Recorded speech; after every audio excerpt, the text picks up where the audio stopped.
자, 우리 집에 미래를 보셔왔다. 우리 상아부터 시작하겠습니다. 여기 뒤에 강한 인공지능이랑 약한 인공지능이 나오는데 너는 강한 인공지능 같아, 약한 인공지능 같아? 이 연우. 무슨 말이야, 지금?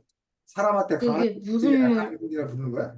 그러니까 사람한테 그 강한 사람한테 약한 사람한테 왜 이러는 건데 근데 강한 사람 하면 좀 이상하니까 강한 인공지능이랑 그렇게 하려고요. 음, 질문 자체가 좀 이상한데? 상아야, 그런가? 저 상아 질문부터 우선 우리가 한번 살펴보면, 자, 상아가 지금 이 책에 말하는 약 인공지능, 이 책에는 약한 인공지능이라는데, 보통 그냥 한자 빼고 약 인공지능 하는 거 있고, 강 인공지능, 그 다음에 초 인공지능. 인공지능. 또 단계가 이제 세 가지 단계가 나오는 것도 볼 수가 있습니다. 자, 약 인공지능은 뭘 보고 약 인공지능이라고 그래?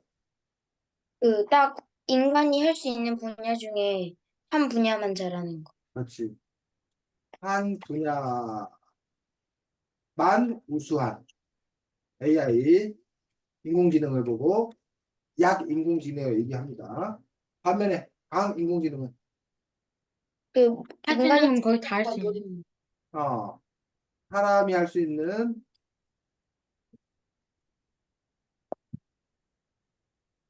모든 일을 할 수 있는 AI를 강한 인공지능. 그러니까 초인공지능은 초인공지능은 직접 음, 생각하고 자신의 의지대로 할 수 있는. 음. 또 초인공지능은 뭐라고 그랬어? 뭐라고 설명했어, 이 책에서는? 초인공지능 84쪽,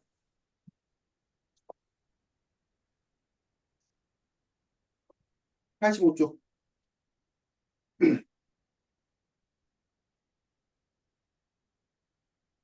인간보다 1000배 이상 지능이 높은 인공지능. 인간의 인간. 명령 없이도 생각을 하고 사람과 비슷한 욕구를 갖고 있어 끊임없이 발전.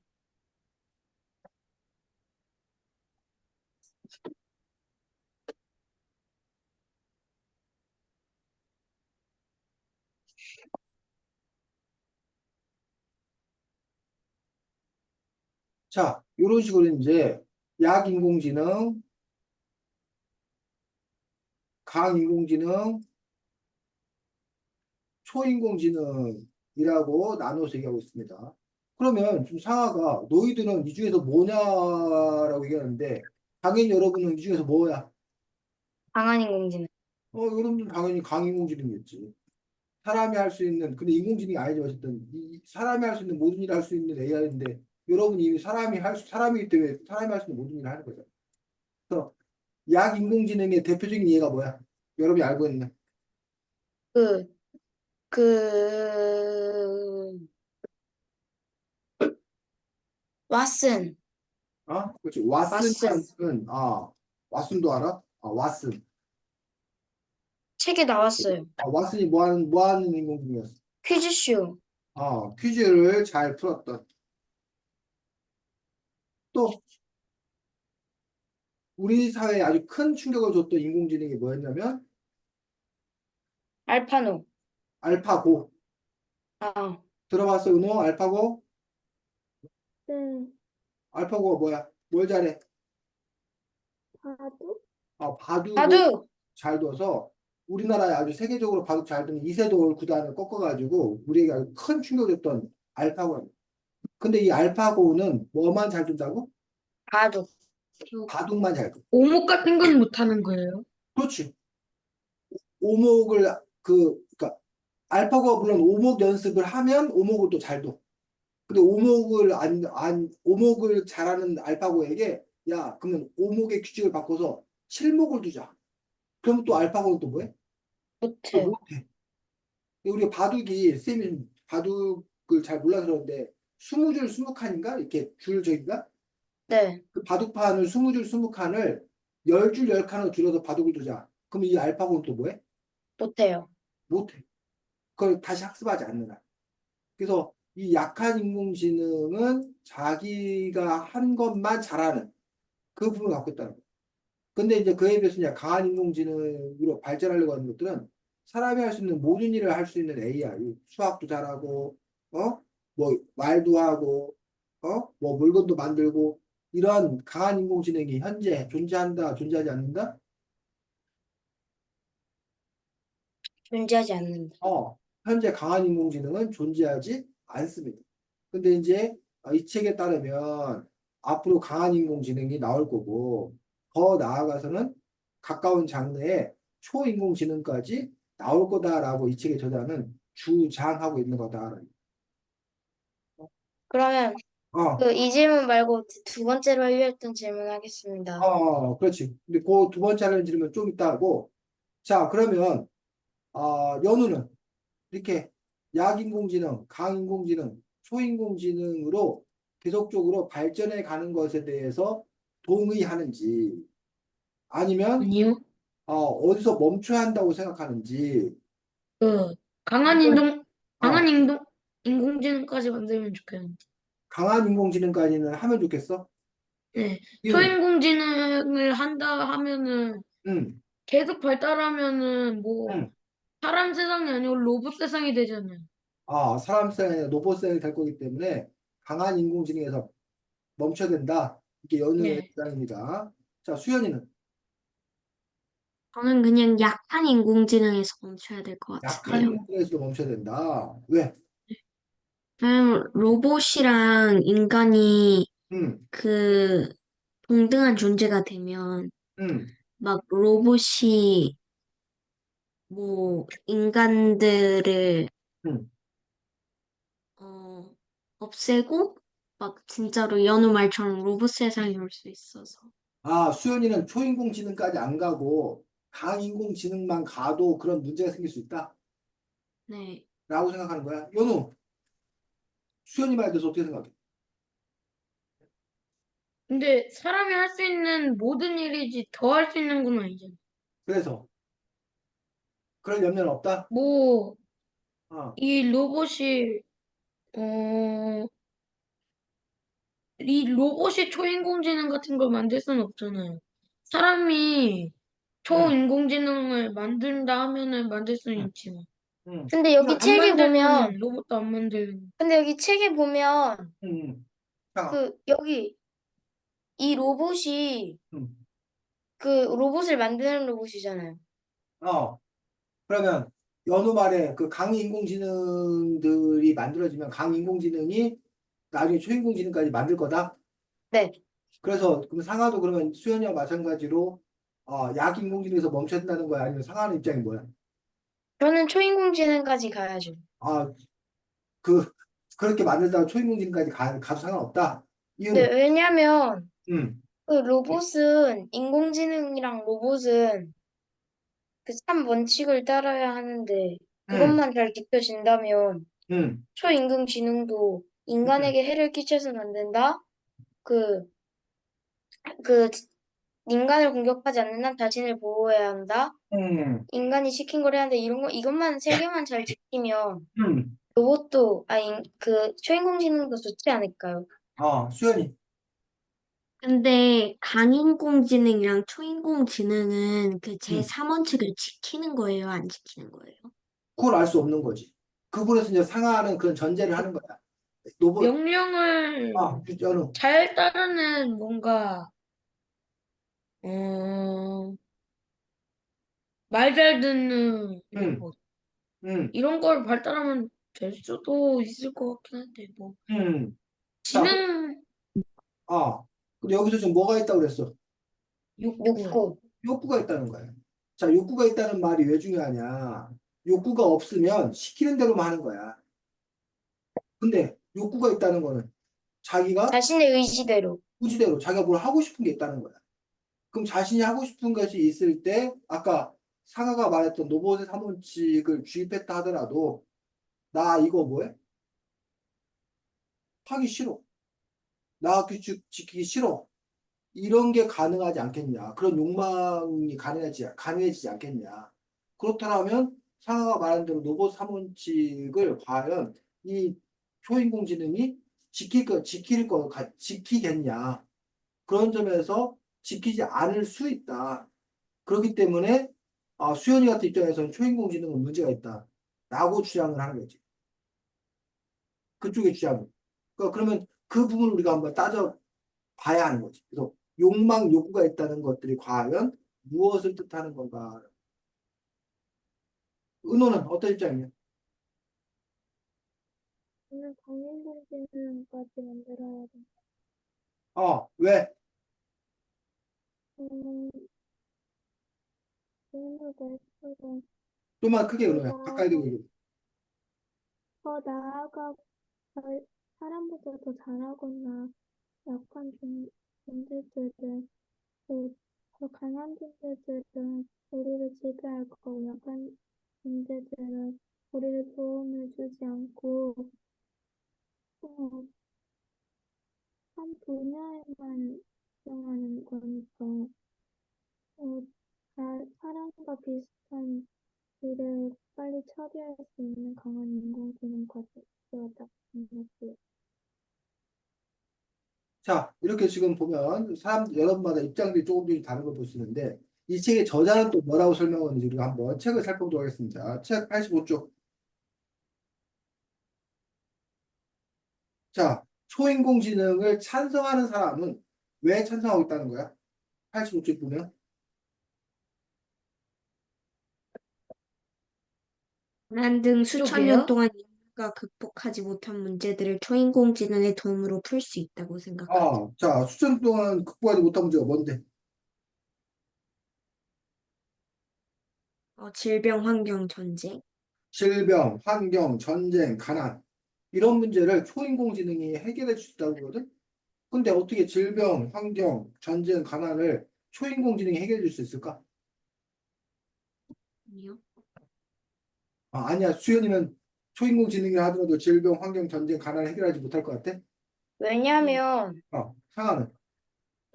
인공지능이 질병, 가난 그걸 해결할 수 없는 이유에 대한 거에 대한 걸 말하면 응, 그 이론이 있잖아요. 그 부자는 부자고 가난한 사람이 계속 된다. 이렇게 이런 이론이 있잖아요. 응, 그거에 따르면 응, 돈이 많은 사람은 응, 초인공지능을 살 거 아니에요. 응, 돈이 많은 사람이 인공지능을 살 거 아니에요. 응, 만약에 그걸 소유하게 되면 아, 그 인공지능으로 인해서 그 사람이 더 많은 권력과 재산을 누리고 응, 그러면 그 사람으로 인해서 인공지능과 사람들 사이에 전쟁이 일어날 수도 있잖아요. 응, 그리고 근데 질병을 인공지능이 막기에는 응, 인공지능이 백신 같은 거 넣을 수 있지만 응, 마스크 쓰고 손 씻게 하는 거는 사람들의 협조가 필요한 거고 응. 그 가난한 사람은 일단 인공지능을 살 수가 없는데 이걸로 인해서 부자가 된다는 거는 말이 안 되는 것 같아요. 그래서 이 초인공지능이 이런 문제를 해결할 수 없을 거다. 상하는. 네. 근데 상하는 굳이 그런데도 초인공지능까지 개발한다는 이유는 뭐야 또? 아까, 그러니까 사람의 소유가 아니라 아, 그러니까 챗 GPT처럼 쓰는 거죠. 그래. 자, 그러니까 이런 문제를 해결하지 못한다 하더라도 초인공지능은 필요하다, 상하는. 네. 아, 자, 그러면 질병, 환경, 전쟁과 가난을 극복한다라고 지금 이 책의 저자는 얘기하고 있는데 이 책의 저자는 아주 터무니없는 얘기를 하고 있다라고 생각하는 거야, 다들? 은호는 어때? 네. 초인공지능이 이런 문제를 해결할 수 있다는 게 무슨 말이야? 다시 한번 말씀해 주세요. 이 책의 저자가 85쪽에 초인공지능이 질병, 환경, 전쟁, 가난을 해결할 수 있다고 주장하고 있거든? 네. 근데 그거에 대해서 상하는 수연이는 말이 안 된다고 좀 주장하고 있는 거야. 그 수연도 그랬나? 어쨌든, 그거에 대해서 어떻게 생각하냐, 은호는?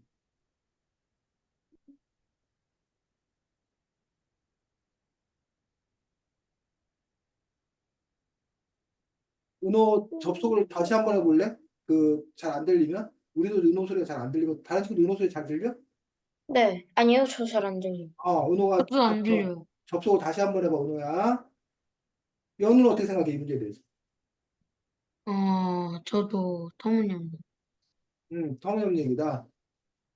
자, 그러면 선생님이 굳이 이제 한번 이 책의 저자가 이런 의도로, 이런 뜻으로 얘기한 거 아닌가라고 이제 얘기를 해본다면, 자, 질병의 문제에 있어서 일단은 초인공지능이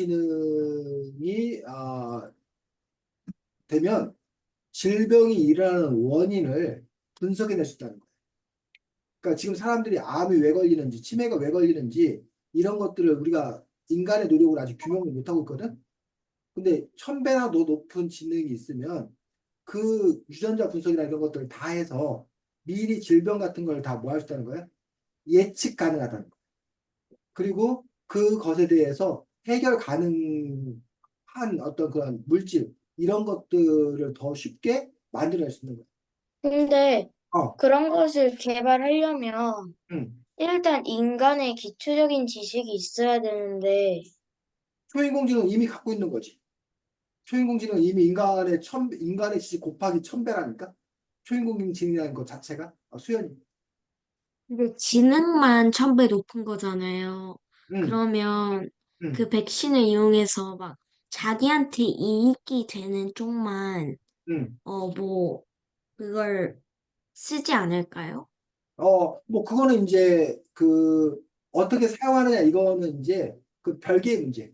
그걸 이용하는 사람들의 문제고 이 책은 어쨌든 초인공지능을 긍정적으로 좋게 사용한다고 가정했을 때 질병의 문제도 해결할 수 있다고 주장하는 거지. 근데 지금 수연이 같은 경우나 상아 같은 경우는 이런 초인공지능을 뭐야 그렇게 좋게 사용하지 않지 않겠냐 라는 그런 전제를 두고 얘기를 하는 거고 지금 이 책에서 주장하고 있는 바는 초인공지능이 만들어지고 그거를 인간을 위해서 긍정적으로 좋게 사용한다는 것들을 얘기하고 있는 거야.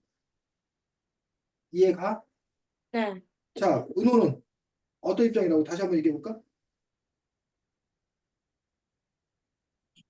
은호야? 했는데 접속이 잘 안 되네요. 지금도 잘 안 들려? 큰일이네. 자, 환경 역시 마찬가지 그런 문제.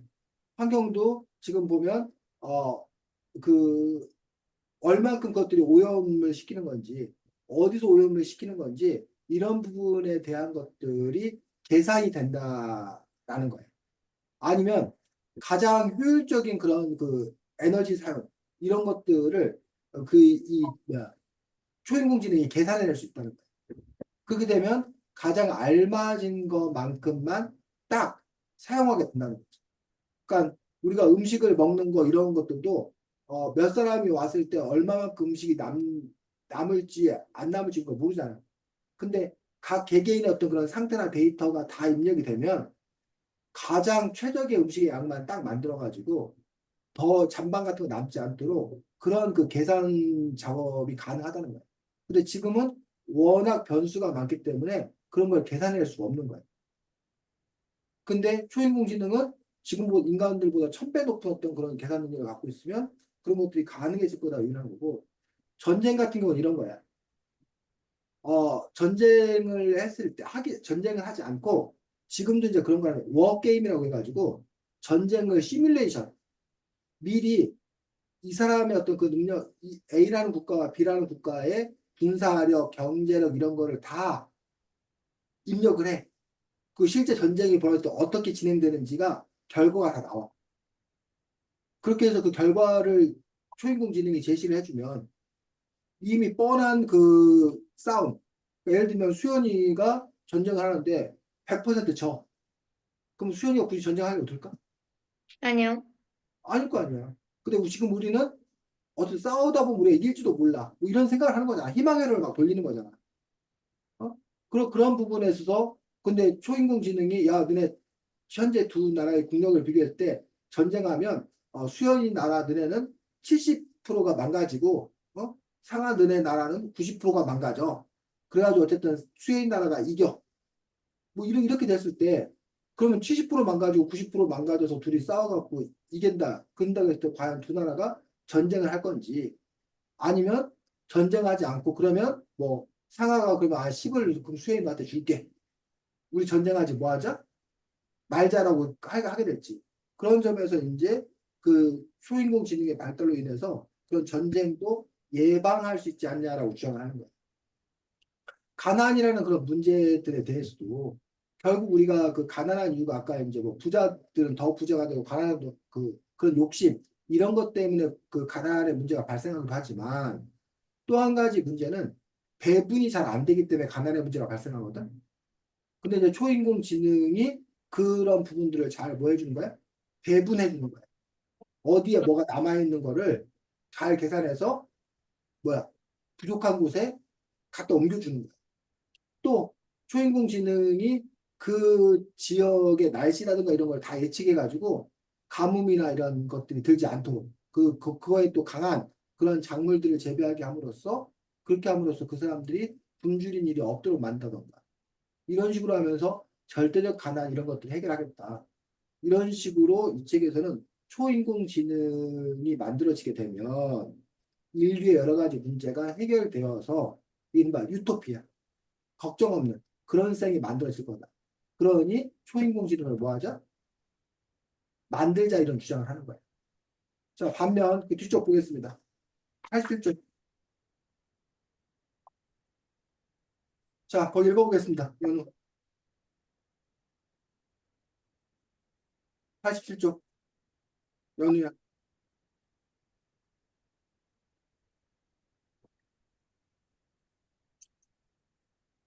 연우야. 네.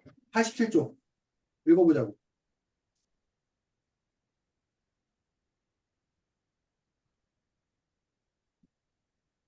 어디부터요? 87쪽. 첫 줄이고. 그런가 하면 초인공지능이 탄생하는 순간 인류의 분명한 멸망할 것이라고 보는 사람들도 있단다. 과연 초인공지능이 인간을 지구의 유익한 존재로 인식할 것인지, 해충처럼 방류해야 할 대상으로 볼 것인지 알 수가 없다는 거야. 그 아까 여러분들이 지금 우려하는 어떤 그런 부분들이 로봇들이 오히려 인간들을 제끼지 않겠냐, AI가 우리 인간들을 없애지 않겠냐는 어떤 그런 우려라는 부분에서 이런 걱정을 실제로 하더라라는 거예요. 그러니까 그런 점에서 이제 초인공지능을 둘러싸고 사람들마다 다른 생각들을 하고 있는 거예요. 자, 근데 해야 한다 하지 말아야 한다의 문제일 수도 있지만, 근데 할 수밖에 없을 것 같아 아니면 이루어지지 않을 것 같아 의 문제일 수 있다는 거예요. 어떻게 생각해요? 여러분들이 앞으로 50년 후, 100년 후 초인공지능이 생길 거다. 아니다. 생기지 않을 거다. 라고 여러분들이 예측한다면. 상황은 저는 저가 죽기 전까지는 안 생길 것 같아요. 네가 죽기 전까지 안 생기고 죽은 후에는 생기고 이유는 네. 이유는 상황 왜 그렇게 생각하냐고. 왜냐면 아직 강한 인공지능도 개발 안 됐잖아요. 아직 강인공지능도 개발 안 됐기 때문에 어, 네. 상하 도대체 뭐 상하 일찍 죽으려고? 상하 너는 앞 아예 50살, 200살까지 살 것 같은데? 잘 모르겠네요. 잘 모르겠어. 수연이는? 저는 일단 안 생길 것 같은데, 수연이도 안 생각. 그, 네, 그 이유는, 일단 뭐, 위험하기도 하고, 일단 인간의 지능의 1000배 이상 높은 인공지능을 만들려면 그만큼 시간도 오래 걸릴 것 같아요. 연우는? 음, 안 만들어질 것 같아요. 왜? 그, 저도 상어같이 어차피 강인종, 아니, 강인공지능도 안 만들어졌는데, 초인공지능을 만들려면은 우리가 이제 죽고 나서도 엄청 많이 개발을 해야 될 것 같아요. 은호는? 은호야?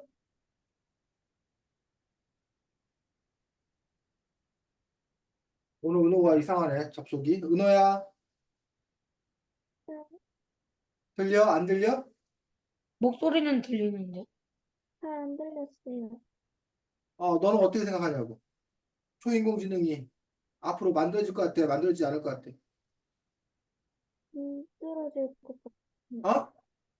만들어질 것 같아요. 만들어질 것 같아. 자, 왜? 왜 그렇게 생각하고 있어? 어, 그 약한 인공지능에서 강한 인공지능으로 가면 강한 인공지능을 만드는 게 좋을 테니까 사람들이랑 강한 인공지능이랑 끼면 저도 만들어질 것 같아요. 자, 오늘 은호 마이크 상태가 이상하게 매일 수준까지 안 그랬습니다. 오늘 왜 그럴까? 자, 어, 은호 그 위치를 한번 너 와이파이 잡아서 하는 거면 어디 위치를 한번 좀 바꿔보던가 그래야 될 것 같은데. 네, 어, 자, 잠깐. 그래서 지금 보면 선생님은 수연이나 연우나 상하고 예상과 달리 초인공지능이 만들어질 거라고 저는 쌤 예상합니다. 그 이유는 첫 번째로는 지금 현재 그 발달의 속도라는 부분이 자꾸 가속도가 붙어가지고 그 최근 들어서 어쨌든 아까 우리 상하도 얘기했는데 챗 GPT가 나와서 결국은 그 사람의 언어를 다 가지고 하고 그다음에 그림도 그리고 음악도 작곡하고 뭐 글도 쓰고 막 이러잖아. 그게 지금 거의 뭐까지 온 거야? 챗 GPT 하는 걸 보면 강인공지능까지 거의 온 거 아니야? 아니지. 아니야? 왜? 그게 뭘 못해 그챗 GPT가 지금? 제가 여기서 친구들이랑 아, GPT한테 음, 엄청난 질문을 계속 막 던지고 있거든요, 친구들이랑. 어, 막 이러면서. 나는 외계인이다 지구를 점령하러 왔지. 음, 난 지금 가장 방해가 되는 너부터 제거해야겠어 하면서 음, 그런 식으로 CCP한테 계속 어, 말하고 있는데 어, 그렇게 했을 때 걔 대처 방법이 음. 강한 인공지능 같지가 않아요. 근데 그거는 지금 현재, 그 윤리 규정을 둬가지고, 그렇게 좀 이렇게 뭐야, 위에대는 어떤 그런 질문에 대해서는 지금 막고 있기 때문에 그런 거 아니야? 아니 그게 아니라 음, 약간 막진 음, 않거든요. 그런 음, 게 음, 개인정보 같은 것만 아니면 다 알려주거든요. 음, 근데 그렇게 말했을 때 걔가 음. 우리한테 그 지구를 점령하실 거라면 저도 같이 상의해 드리도록 할게요. 이렇게 말해가지고. 어, 그러면 자기는 살고 싶다 이거잖아요. 어. 근데 그니까 강한 인공지능이 아닌 거죠. 왜? 강한 인공, 외면하잖아요. 강한 인공지능은 그럼 어떻게 대답할 것 같은데? 인간을 도와줘야 되는데 도와주지 않아요. 그래? 자, 그래서 어쨌든 그런 부분들이 하나가 있어. 그 전까지는 우리가 생각하지 못했던 그런 부분에서 그런 발전의 속도가 가속도가 붙을 거라는 게 첫 번째고, 쌤 생각에는. 두 번째로는 그런 챗GPT는 사람들을 이렇게 모여서 뭘 같이 의논해야 되잖아. 그 챗GPT는 서버만 더 커지면 그러면 그것들이 훨씬 더 엄청난 그런 그 속도와 방대한 그 데이터를 구축하기 때문에 더 많은 그런 그 지식들을 창출할 수 있다는 점. 세 번째로는 지금 현재 각 회사들마다 살아남기 위해서 서로 앞다투어 그걸 더 개발하고 있거든. 인간들 스스로가 초인공지능을 만들기 위해서. 근데 그런 것들에 대해서 과연 우리 그 전체 사회가 아까 뭐 연우나 상하나 수현이가 뭐 이렇게 막아야 된다. 물론 상하는 아니었고 그 막아야 된다는 건 합의를 갖고 그건 과연 막을 수 있을까? 그 합의를 할 수 있을까? 상하같이 초인공지능을 만들어야 된다는 사람들을 과연 막을 수 있을까? 막는다 하더라도 그들이 몰래 뭐 이렇게 하거나 그렇게 하는 부분들을 과연 통제할 수 있을까? 라는 부분에서 쌤은 좀 어렵지 않나 라고 생각이 들어서 쌤 개인적인 생각이야. 꼭 그렇다면 그래서 쌤 개인적으로는 강인공지능, 초인공지능 사회가 만들어진다라는 걸 가정하에 두고 그리고 나서 어떻게 인간과 함께 강인공지능이, 인간과 함께 초인공지능이 함께 더불어 잘 살아갈 수 있는지 그러한 것들을 오히려 고민하고 만드는 게, 대처하는 게 더 낫지 않나 라는 게 쌤 개인의 주장입니다. 근데 이제 그거에 대해서 또그 노벨상 수상하는 유명한 과학자들 중에는 그 사람들이 모여서 선언을 했어. 인공지능 개발에 잠시 뭐 하자? 멈추자. 멈추고 나서 이것들이 어떤 문제를 끼치는지 먼저 연구하고 나서 개발하지 말지 결정하자. 이런 것도 있고 또 실제로 그 인공지능 개발과 관련되어서 법을 제정하려는 또 움직임도 있어.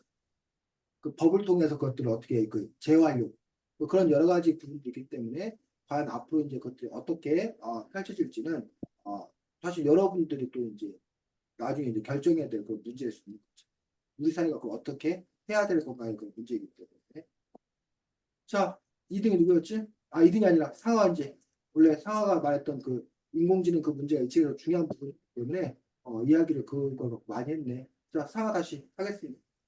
거기서 튜링 테스트인가 그게 나오는데 너희는 그 테스트에 대해서 어떻게 생각해? 수연이. 자, 먼저 튜링 테스트에 대해서 간단하게 설명해줘, 상하가. 그 튜닝 테스트는 사람과 인공지능이 있는데 그 인공지능이 그 사람한테 질문을 하면 사람이 사람인지 인공지능인지 판단해서 그 심사위원 중에 3분의 1을 이 사람이라고 판단을 하면 통과하는 테스트예요. 그렇지. 그 로봇 인공지능을 테스트하는데, 사람하고 이제 그 벽을 쳐놓고, 쉽게 말하면, 블라인드 테스트지. 블라인드 테스트에서 벽을 쳐놓고 사람이 그 인공지능한테 뭘 물어보는 거야. 그 사람들이 그 인공지능이다, 사람이다 뭐 하는 거야? 판별하는데, 심사위원들 중에 몇 사람 이상이 그 구별 못하고 사람 같다라고 하면은 그 튜링 테스트를 통과한 걸로. 그러면 이제 그걸 진짜로 인정해 주는 걸로 그렇게 이제 그 얘기하는 건데 그 튜링 테스트에 대해서 어떻게 생각하냐가 무슨 뜻이야? 당연히 질문의 의도가 뭐야? 그러니까 튜링 테스트의 판별력, 변별력, 진행해. 연우. 뭐, 테스트가, 뭐, 한다고 안 한다고 해서 뭐, 달라지는 거는 있을 거라는 생각이 듭니다.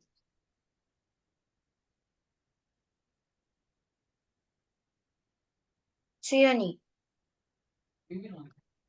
어, 그러니까 그 튜닝 테스트를 통해서 인공지능이 인간만큼 그 뛰어난 말을 할 수 있다는 거를 잘 보여주는 실험인 것 같아. 연우.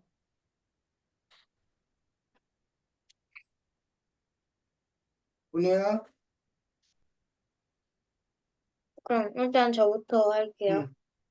저는 튜닝 테스트에서 수연이처럼 잘 인공지능의 능력을 보여주는 실험 같아요. 응. 은호.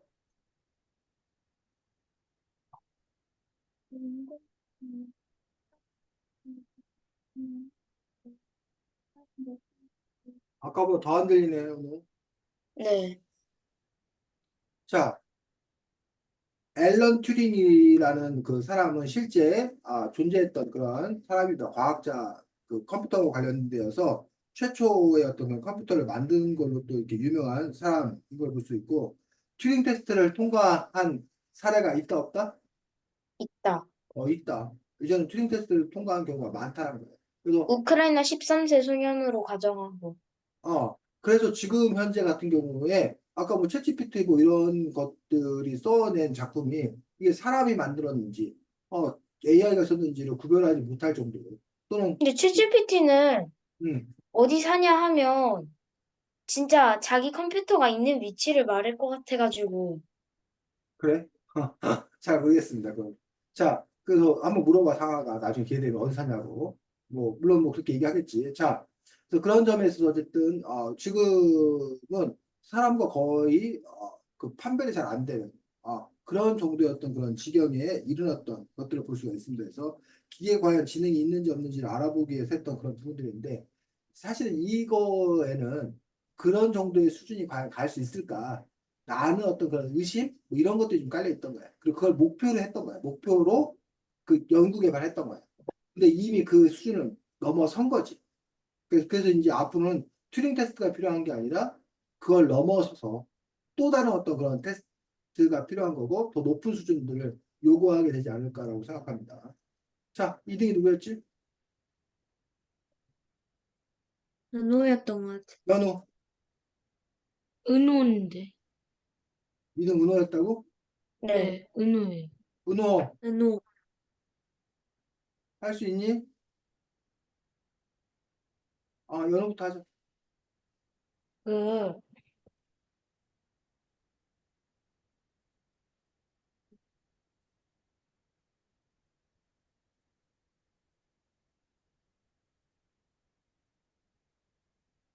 우리나라 최초 도벨로가 있는 KHR15가 일본이 15년 동안 연구한 로봇 기술을 3년 만에 따라잡았는데, 이것에 대해 어떻게 생각해? 수연이. 그러니까 우리나라의 로봇이 이렇게 빠른 발전을 할 수 있다는 게 되게 좀 한편으로 뿌듯하기도 하고 되게 신기해. 상아. 나는 우리나라는 과학의 귀재다. 이런 생각이 돼. 은호. 음,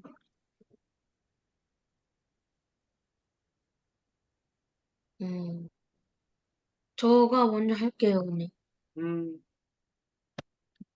저도 수연이처럼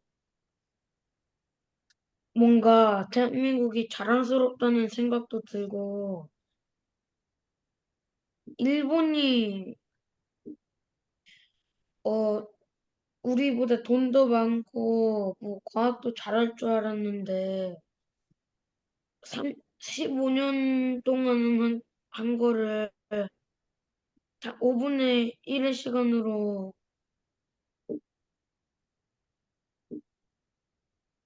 따라잡았다는 게 신기해. 은호.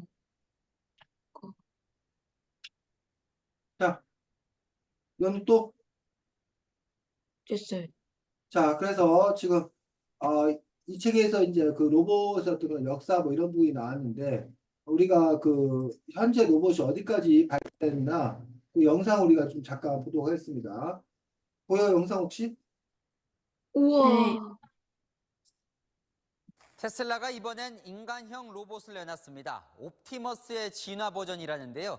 시제품 때보다 훨씬 움직임이 자유로워졌다는데 함께 보시겠습니다. 정다은 빨리 기자입니다. 보겠습니다. 자유자재로 관절을 움직여 한 발로 중심을 잡고 요가 자세를 취합니다. 정교하게 움직이는 5손가락을 테이블 위 블록을 색깔별로 구분합니다. 현지 시간 24일 공개된 테슬라가 차세대 옵티머스라고 밝힌 인간형 로봇입니다. 외부로 부품과 전선이 드러나고 복잡한 동작은 하지 못하던 지난해 2월 시제품보다 훨씬 진화된 모습입니다. 테슬라는 이제 옵티머스가 팔과 다리를 스스로 움직일 수 있다며 탑재된 신경망을 이용해 임무를 수행할 수 있다고 설명했습니다. 일론 머스크 테슬라 최고 경영자는 인간형 로봇 개발 계획을 발표하면서 인간에게 위험하거나 반복적이고 지루한 작업을 수행할 수 있다고 밝혔습니다. Because our cars are like semi-sentient robots on wheels. That makes sense to put that onto a humanoid form. 테슬라는 이런 로봇을 투입해 완전 자동화 공장을 운영하는 걸 목표로 하고 있습니다.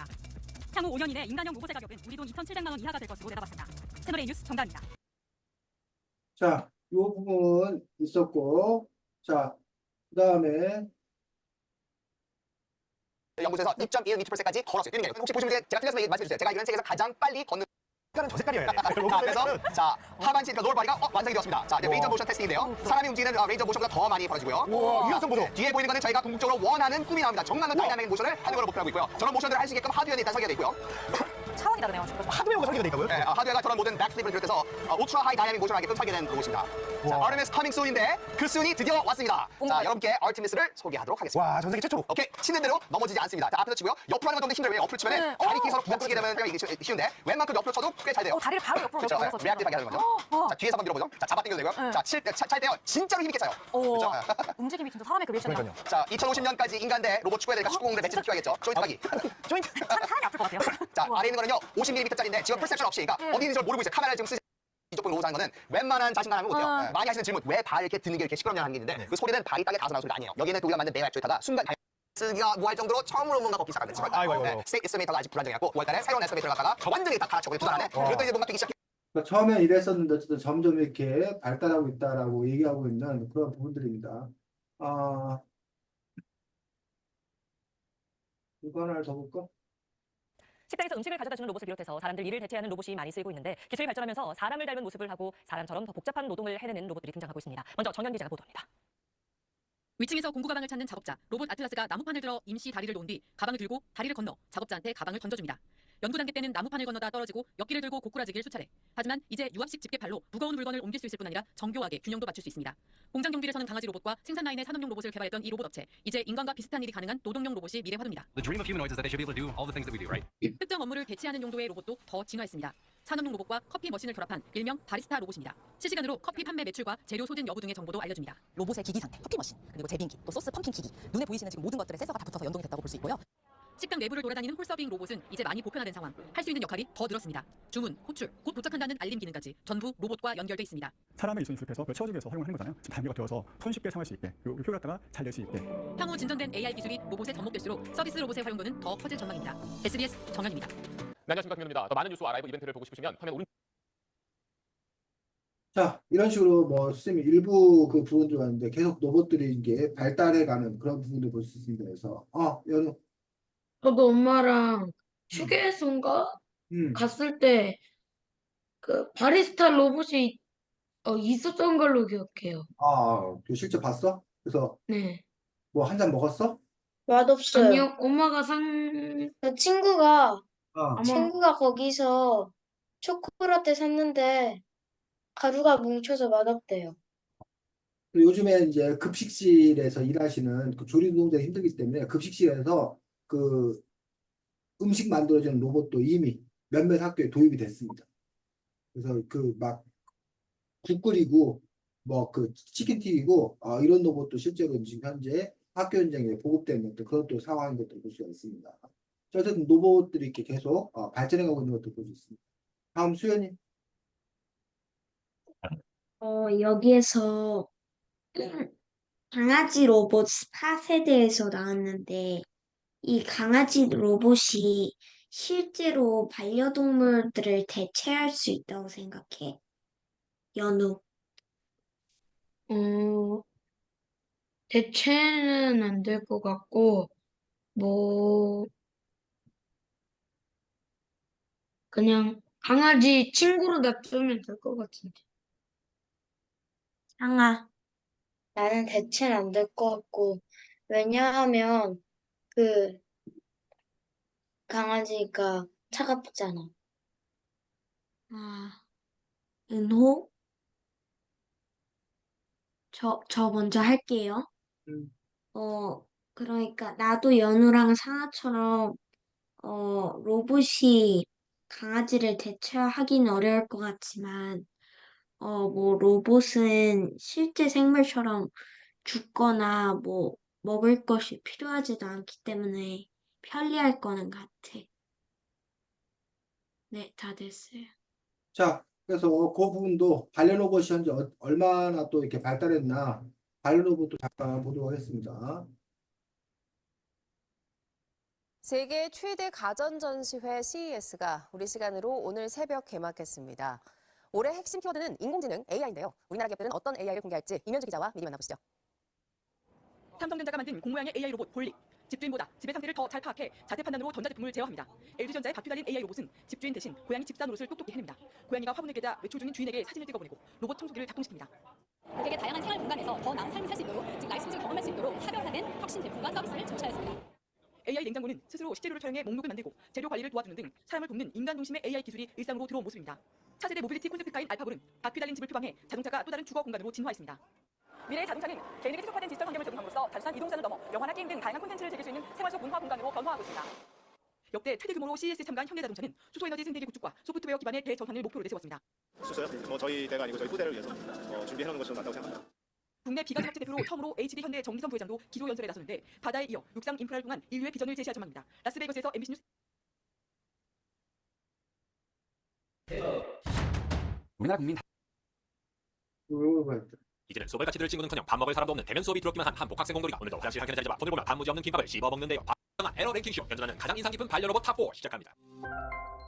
4위, 전국의 맘카페를 뒤흔들 초신박한 로봇이고 막신, 동그란 얼굴에 똘망똘망한 눈동자, 펭귄처럼 바닥이는 두 팔로 마치 디즈니 캐릭터를 연상케 하는 막신은 어린 친구들의 베스트 프렌드가 되기 위해 만들어진 로봇인데요. 디자인도 단순히 태블릿 화면을 얼굴에 붙이는 것이 아니라 사람처럼 공면의 디스플레이로 얼굴을 만들었고 다양한 표정과 아이 컨택을 위한 큰 눈도 추가했으며 비언어적 표현의 수단으로 펭귄 같은 앙증맞은 팔을 가지고 있습니다. 유난히도 큰 눈으로 아이와 아이 컨택을 하는 것은 물론 시각적인 정보를 처리하여 마주 보이는 아이의 다양한 표정과 비언어적 행동을 분석하여 감정을 파악하기도 하는데 이와 마찬가지로 막시의 표정을 통해 아이들이 감정을 읽고 표현하는 법을 배울 수도 있으며 아이들과 대화를 하며 감정적 교류를 나누게 됩니다. 아동발달 전문가가 개발에 참여 움직일지 신호를 보내면서 똑똑하고 일 잘하는 귀요미 집사라 볼 수 있습니다. 막시가 인공지능 딥러닝을 통해 아이들에게 적절한 대화를 이끌어내는 소프트웨어에 좀 더 집중했다면 아스트로는 물리적으로 집안 곳곳을 돌아다니며 사람처럼 인지한다는 점에서 차이가 있습니다. 사람은 지리하는 공간을 눈과 귀를 포함한 다양한 감각을 이용하여 공간을 인지하게 되는데요. 마치 캔커피가 부르고 다니는 이곳은 나의 작업실이며 완전히 깔끔하고 샤랄라 승부하는 로봇 강아지 아이보는 강아지를 키우고 싶지만 날이는 털에 알러지가 있거나 돌봐줄 수 없는 환경 등의 문제로 쉽사리 키우지 못하는 분들에게 새로운 대안으로 주목받았는데 호에 있는 카메라로 주인을 알아보고 최대 100명의 사람을 기억할 수 있으며 즐거운 추억을 마치 내 마음속에 저장하듯이 카메라를 통해 사진을 남길 수 있도록 제작되었습니다. 특히나 개같이 느껴지는 부분이 바로 터치 센서를 장착했다는 점인데 어떤 사람이 자신을 만지고 어떤 행동을 취하는지 터치 센서를 통해 입력된 정보들을 학습하여 마치 개를 훈련시키듯 학습시킬 수가 있습니다. 아이보의 코끝에는 거리 측정 센서가 있어 이를 통해 사람에게 부딪히거나 충돌하는 일을 방지하며 엉덩이에는 앞서 아스트로에서도 말한 슬램 카메라가 장소 위치 움직임을 동시에 적인 반려로봇 대망의 1위는 21세기형 다마고치 로봇 이모. 라떼 시절 대한민국을 설레게 했던 흥행작 다마고치와 같이 내 손안에 쏙 들어오는 반려로봇인 데스크탑 패신 이모는 부를 때마다 부산에 있는 친척인 기아 이모가 생각나게 하는데 힙한 헤드셋에 스케이트보드까지 탄 MZ세대 빠숑 리더 이모는 다른 반려로봇처럼 주인을 알아보고 기억하는 것은 물론 다마고치처럼 작은 규모에도 지루하거나 행복한 감정을 직접 얼굴에 있는 디스플레이에서 애니메이션으로 표현하고 여기에 몸짓을 더해 1000개 이상의 다양한 감정을 표현하며 주인과 소통하게 됩니다. 공부하거나 일하는 책상에서 혼자 난리 부르스를 추고 있는 이모를 보고 있으면 나도 모르게 입꼬리가 씩 올라가는데요. 마치 현대차 보스턴 다이나믹스 스팟 영상에서 설명드렸던 센서들과 같이 발밑에 부착된 센서는 이모가 책상 밑으로 떨어지려 하며 미리 감지해 뒤로 물러나게 해주며 진동으로 인한 움직임을 고려해 세계의 회전율을 측정하는 축, 세계의 가속도를 측정하는 축으로 구성된 센서인 6축 자이로스코프도 탑재하고 있습니다. 다른 반려동물처럼 쓰다듬는 걸 좋아하는 이모는 머리 위에 있는 터치 센서를 통해 손길을 고스란히 느낄 수 있으며 이모를 부르면 서로 다른 마이크로 입력된 신호의 차이에 따라서 부르는 소리를 포착해 방향을 찾을 수 있는 4 마이크로폰 어레이도 장착했습니다.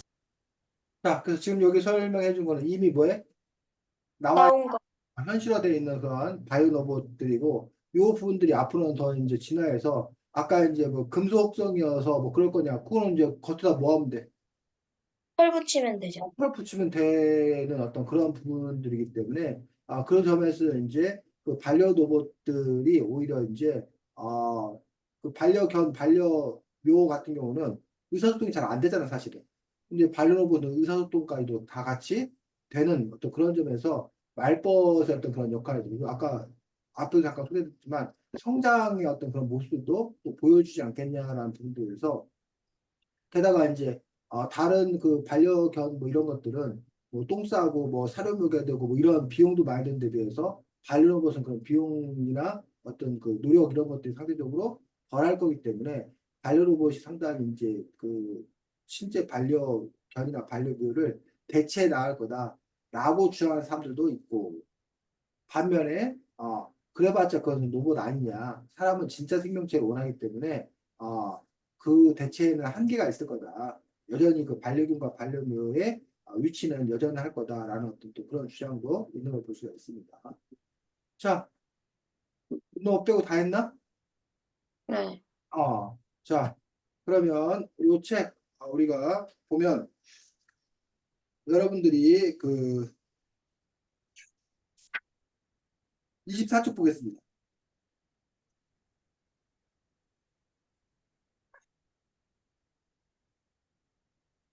자, 로봇이라는 말이 원래 어원 처음에 어디서 시작됐대?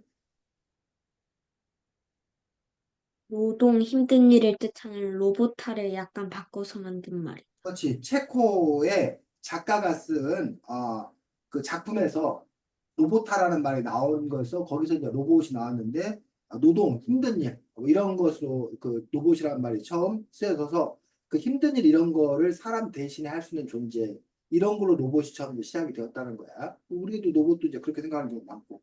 자, 그다음에 24쪽 밑에 보면 로봇을 정의하고 있어. 이래야 로봇이다. 라고 하는 정의를 보면 첫 번째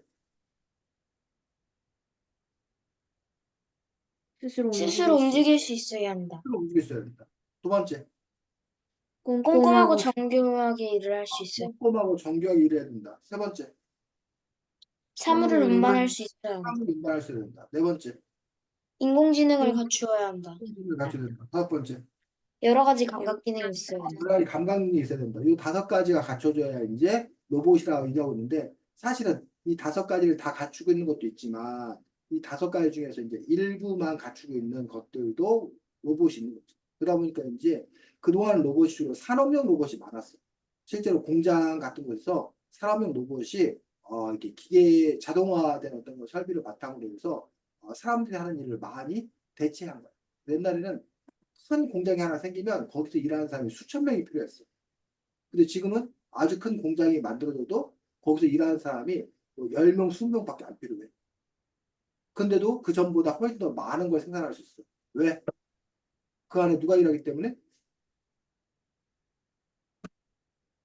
그 공장에서 누가 일하는 거야? 로봇. 사람의 로봇들이 일을 하기 때문에. 그래서 사람의 로봇이 일하는 거 봤어? 그런 장면?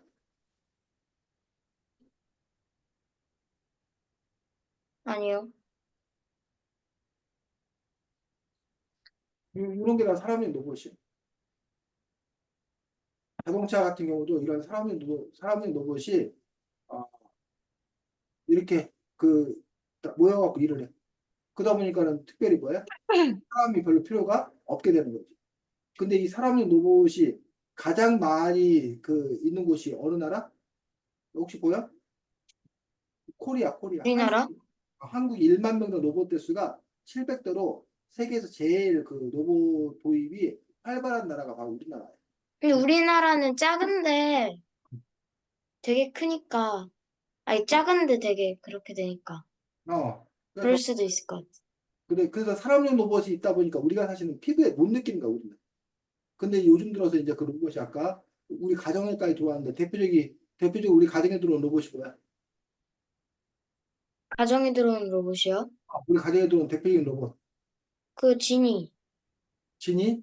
물론 이제 뭐 지니 같은 경우는 이제 근데 지니 같은 경우는 이제 말로 이렇게 뭘 해주고 전등 꺼주고 에어컨 켜주고 이런 작동을 하는 거지. 근데 스스로 움직일 수 있거나 이런 건 못 하잖아. 사물 운반할 수 있거나 이런 건 못 하잖아.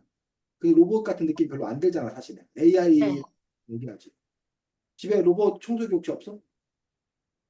로봇 충전기요? 로봇 청소기. 없어요. 저 있어요. 그 있어요. 로봇 청소기 전원만 키면 지가 돌아다니면서 다 뭐해? 엄마가 핸드폰으로 아.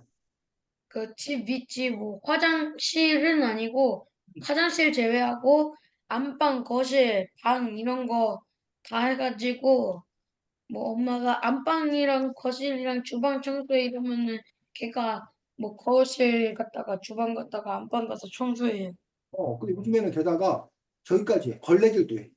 진짜요? 그런데 근데 그 걸레질 센서가 있어가지고 그 걸레를 스스로 빨아. 걸레도 빨아줘요. 옛날에는 사람이 그 걸레를 이렇게 부착시켜줘야 됐었거든? 그럼 얘가 끌고만 나왔었는데, 이제는 지가 걸레까지 빨아. 그리고 그리고 센서까지 있어가지고 물, 앞에 벽 있으면은 그렇지. 뭐 돌아가지고 다른 데로 가고. 그런 점에서, 근데 바닥에 양말 같은 거 있으면 안 돼요. 그래. 아직은 이제 그런 것까지 이제 된 건데, 이제는 나중에 보면 집게 같은 거 있어. 그런 거 다 치우는 그런 것도 더. 말려주기도 한대요, 걸레. 그렇지. 그런 점에서 로봇의 정의가 무언가라는 부분들이 이게 나와 있는 것들을 볼 수가 있습니다. 자, 그 다음에 여러분들이 쭉 넘겨서 어디를 보면 되냐면, 자, 로봇의 종류라고 하는 부분들에 대해서 51쪽.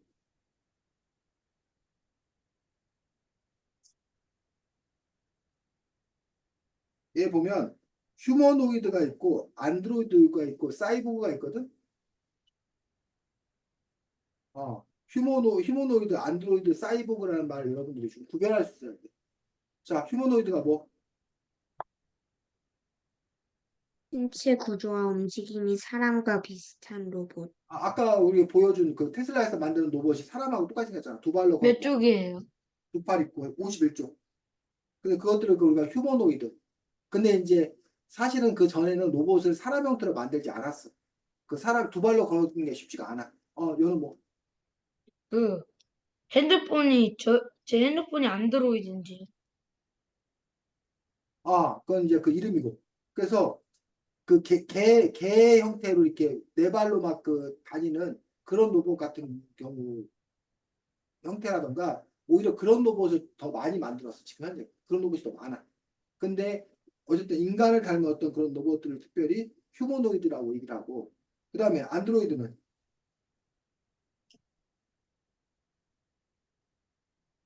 휴머노이드가 사람 수준의 인공지능까지 갖춘 것. 그렇지. 휴머노이드가 그 형태를 얘기하는 거라면 안드로이드는 거기에다 이제 지능까지 덧붙여서 거의 사람을 대체할 수 있는 그것도 이제 우리가 안드로이드라고 얘기를 하는 거지. 그럼 안드로이드가 만들어진 우리가 흔히 말하는 아까 말했던 인공지능이 실현이 되어야 안드로이드가 가능하겠지 사실은. 자, 그 다음에 사이보그는 사이보그는 사람의 신체에 약간 기계 같은 걸 이식시키는 거. 그렇지. 그래서 이 사이보그가 처음에는 어떻게 시작됐냐면 장애인들을 도와주는 걸로 사이보그가 시작됐어. 예를 들면 그 사람이 팔이 잘렸어. 그럼 지금은 그 팔 없이 살아야 되잖아. 네. 팔 없이 사는 사람에게 그 팔에다가 뭘 기계팔을 장착시켜주는 거야. 그런데 또 어떤 사람이 시력을 잃었어.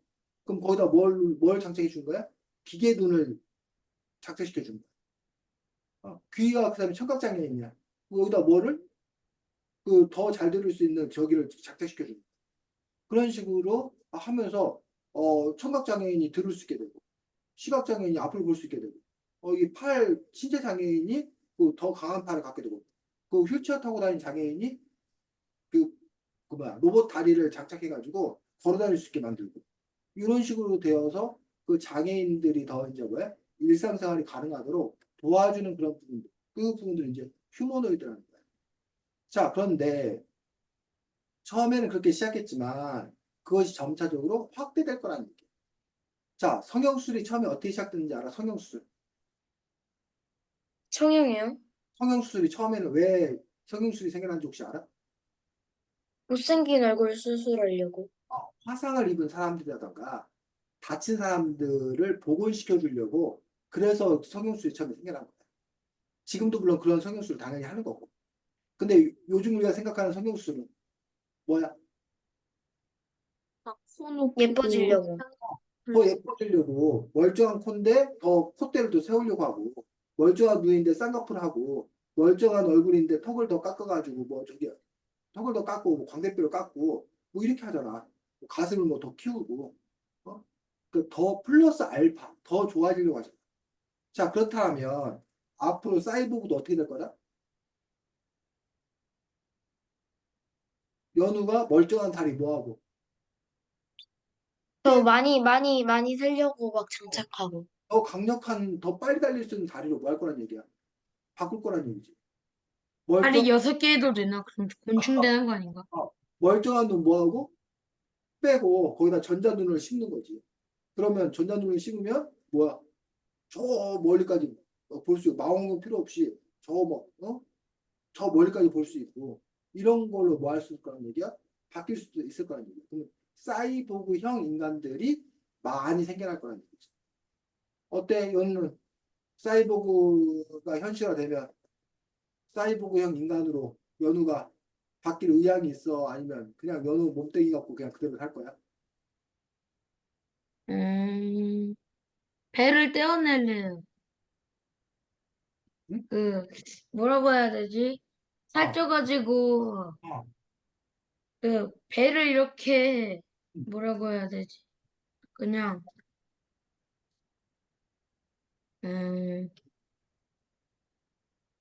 그냥 잘라요. 야, 지금 이건 기계로 대체한다는 걸 얘기하는 거야, 지금 여기가. 그냥 무슨, 지금도 그런 거 있어. 지방 흡입술이라고 해서 뱃살 이렇게 뚱뚱한 사람들 그 지방을 다 이렇게 빼내는 그런 수술을 해갖고 뭐 하는 거 있는데 지금 그거 얘기하는 게 아니라 저기로 대체한다고, 기계로. 몸의 대체요? 대체, 바꾼다고, 몸의 일부. 귀를 기계로 바꾸고, 눈을 기계로 바꾸고, 다리를 기계로 바꾸고, 팔을 기계로 바꾸고. 그런 게 바로 여기 사이보그인데, 그럼 팔을 기계로 바꿀래. 그러니까 너는 그러면 사이보그로 바꿀 의사가 있냐고. 네. 이 지금 현재 팔을 떼내고 기계팔, 로봇팔로 네가 바꾸는 거에 넌 동의할 거냐고. 아, 그래? 왜? 뭐 이제 염력 같은 것도 되면 좋겠는데 그거는 오래 걸릴 것 같고 노력하고 있는데 갑자기 여기서 불이 펴. 아, 그럼 여기 로봇팔 따가면 그냥 여기서 막 레이저가 쫙 발사되고 그럼 좋을 것 같아서 그 뭐라고 해야 되지? 라이터를 여기 하는 데 넣어가지고 이제 엄지손가락 딸깍하면은 나오네. 그런 거 당연히 되겠지. 로봇팔로 바꾸면. 그럼 그렇게 바꾸겠다? 그러면은 응. 수연이는 저는 안 바꿀 것 같아요. 너는 안 바꿀 거야. 왜? 왜냐하면 이 막 불 나고 이러면 응. 되게 그리고 이게 수술이 100% 안전한 게 아니잖아요. 응. 그래가지고 그걸 하다가 응. 막 뭐 부작용이 생길 수도 있을 것 같아요. 만약 안전성이 확보되면 그래도 응.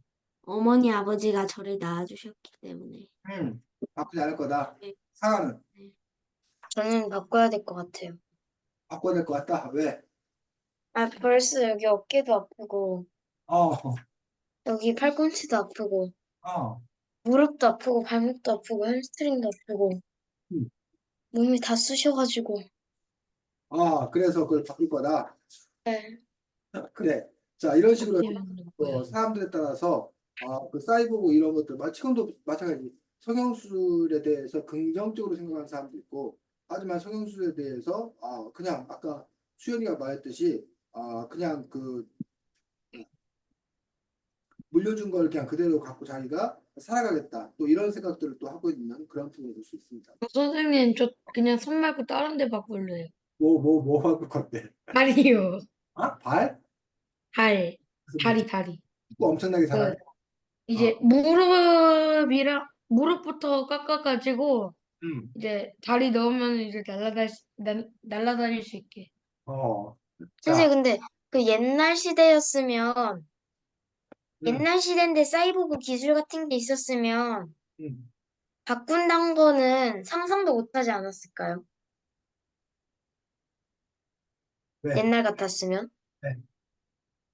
옛날 조선시대 때는 부모님이 물려주신 거는 소중히 그런 게 있어가지고 그렇지. 절대 못 바꾸죠, 그때. 그렇지. 그렇겠지. 맞습니다. 그래서 우리 집에 미래 로봇이 왔다라는 어떤 그런 책은 사실은 이미 이제 여러분들이 로봇과 함께 살아가는 어떤 그런 시대가 되어 버렸지. 그래서 그런 점에서 과연 그 로봇과 함께 살아가는 그런 시대가 우리의 삶을 어떻게 바꿀 것인지, 또 여러분들 로봇에 대해서 어떤 입장과 태도를 취할 것인지, 뭐 이런 부분에 대해서 고민들이 필요할 거다라고 생각합니다. 다음 주에는 책이 사고뭉치 우리가 힙합이다라는 책이야. 사고뭉치 우리가 힙합이다 해서 혹시 힙합 알아? 아니요. 힙합 노래 장르 중에 힙합이라는 장르가 있습니다. 뭐 래퍼도 있고 모르는데 그 동화책인데 힙합이 랩 같은 거 아니에요? 힙합을 소개하고 있는 건데 여러분들이 요즘 뭐 유튜브가 워낙 잘 돼 있으니까 힙합 해가지고 아마 여러분들이 힙합 노래도 한번 들어보고 힙합 춤추는 거, 뭐 랩하는 거 이런 것도 여러분들이 혹시나 볼 수 있으면 한번 이렇게 보고 책 읽고 나서 보고 해서 힙합에 대해서 여러분들이 좀 이렇게 경험하고 오는 것들도 또 책을 또 잘 읽는 방법들 중에 하나라고 생각합니다. 그래서 다음 주에는 그 책 가지고 만날 수 있도록 하겠습니다. 자, 수고 많았습니다. 은호는 다음 주에는 스피커가 잘 됐으면 좋겠네. 안녕. 안녕히 계세요.